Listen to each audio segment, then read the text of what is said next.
Subscribe to Color Frames.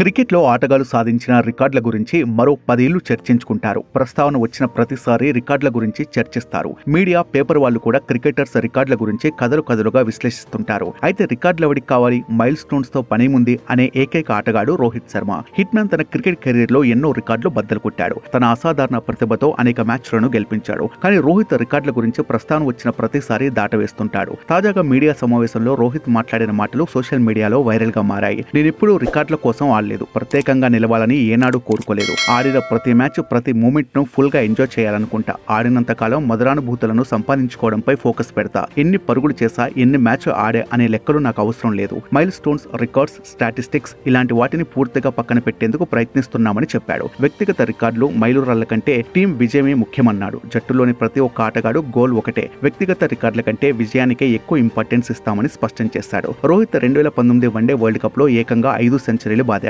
2023 సంవత్సరంలో అత్యధిక సిక్స్లు కొట్టిన బ్యాటర్ గా నిలిచాడు. ఆ ఏడాది మొత్తం మీద 479 ఇన్నింగ్స్ ఆడిన రోహిత్ 573 సిక్సర్లు కొట్టాడు. అంతకుముందు ఈ రికార్డు వెస్టిండీస్ మాజీ బ్యాటర్ క్రిస్ గేల్ పేరు మీద ఉండేది. 551 ఇన్నింగ్స్లలో గేల్ 553 సిక్సర్లు కొట్టాడు. అంతర్జాతీయ T20 క్రికెట్ లో హైయెస్ట్ సెంచరీలు చేసిన క్రికెటర్ గా రోహిత్ నిలిచాడు. ఆఫ్ఘనిస్తాన్ తో జరిగిన 3వ T20 మ్యాచ్ లో సూపర్ సెంచరీతో రోహిత్ కెరీర్ లో 5వ T20 సెంచరీ నమోదు చేశాడు. 3 సార్లు వన్డే క్రికెట్ లో డబుల్ సెంచరీలు, టెస్ట్ ఫార్మేట్ లో ట్రిపుల్ సెంచరీ నెలకొల్పాడు. ఇలా చెప్పుకుంటూ పోతే రోహిత్ నెలకొల్పిన రికార్డులు మరెన్నో. ఈ వీడియో మీకు నచ్చినట్లయితే ప్లీజ్ లైక్ చేయండి, షేర్ చేయండి, కామెంట్ చేయండి.